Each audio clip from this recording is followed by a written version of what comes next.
Since the tragic Sandy Hook school shooting in Connecticut, and today, President Obama used this solemn day to try and reignite his efforts to limit your Second Amendment rights. I'm Eric Bowling, in tonight for Sean. In a moment, I'll be joined by Kentucky Senator Rand Paul. But first, here's the backstory. Earlier today, President Obama gave prepared remarks on gun safety, and he tried to explain that the Senate's gun control proposals are consistent with the Second Amendment. Watch. Earlier this month, the Senate advanced some of the most important reforms designed to reduce gun violence. All of them are consistent with the Second Amendment. None of them will infringe on the rights of responsible gun owners. What they will do is keep guns out of the hands of dangerous people who put others at risk.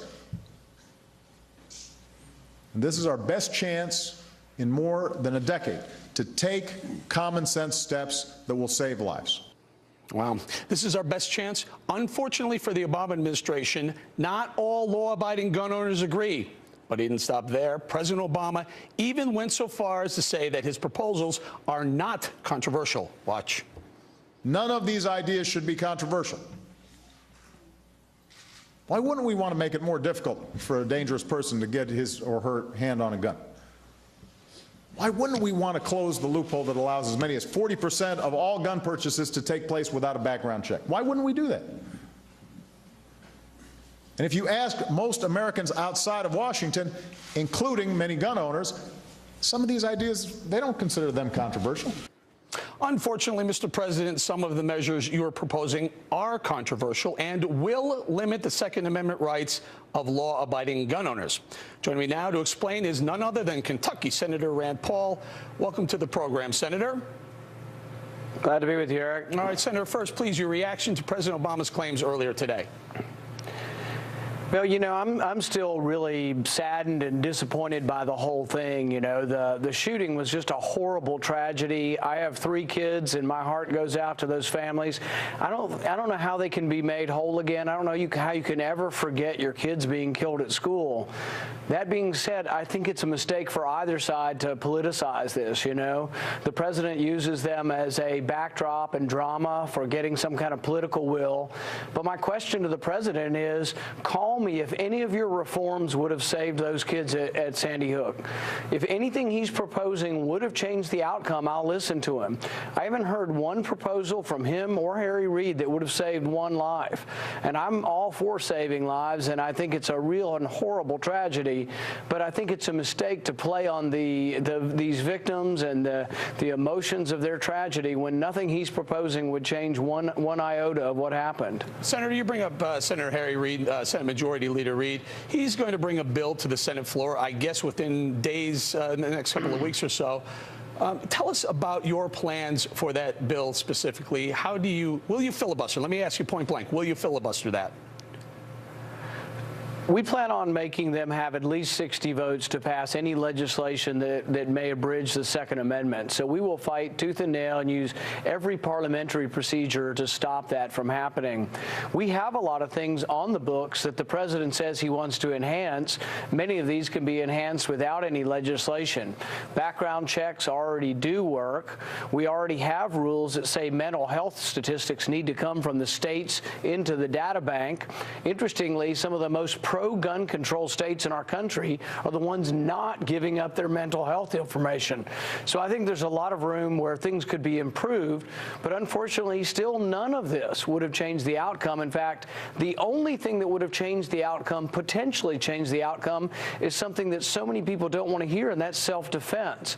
That if someone there had a concealed carry, if someone had been armed, they might have had a fighting chance. They might not have saved everybody, but they might have been able to save some of those.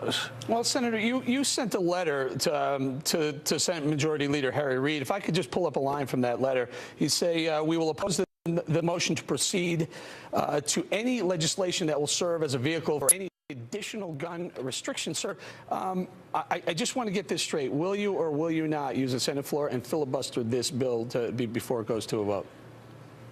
We will filibuster the bill. We won't let them bring it forward because our fear is that once it comes forward, they'll come forward with something that sounds benign in the beginning, but we already have the Feinstein Amendment that talks about banning certain types of guns. That is inconsistent with the Second Amendment. And what people need to remember is that most crimes are committed, nearly 90% of crimes are committed with guns that are bought illegally. Criminals do crime. They don't pay attention to our laws. We have laws against murder, and we should have laws against murder, but that doesn't seem to be deterring these people. The penalty for murder can be death. It can be life in prison. We have significant penalties for murder, and that's not deterring these crimes. So somehow an extra permit or a fine for buying a gun improperly is going to stop someone who's a mass murderer. What happens so often is politicians just want to act quickly. They want to do something, and the president's into showmanship. He wants to show people that he cares, but in the end, he's not really going to do anything that would have made the outcome different. Yes, sir. Okay, so we'll see a filibuster if that comes to the floor.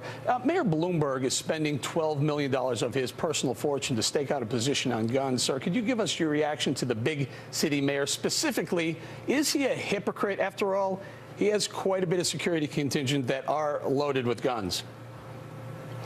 I think I don't begrudge any famous person like Mayor Bloomberg or the president's family from having protection. I think they all should. There's enough crazy people out there that would attack people on the right or the left.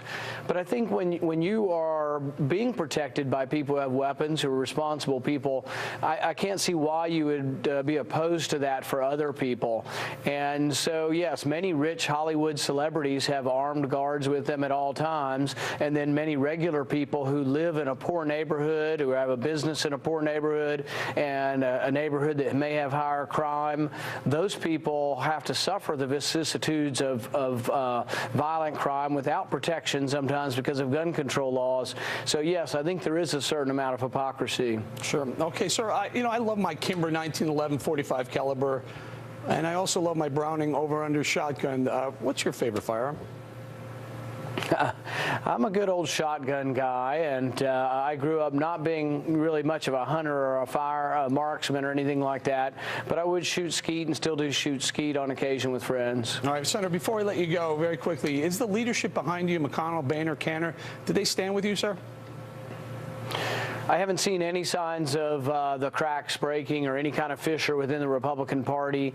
The one thing about the Republican Party is, we defend the Second Amendment, but we also try to defend the entire Bill of Rights. Some on the left are good with the First Amendment, but, the Second Amendment is sort of a dirty amendment to them. I think all the Bill of Rights is the same, and they all deserve protection. All right, we're going to leave it there. Senator Rand Paul, thank you for joining us tonight.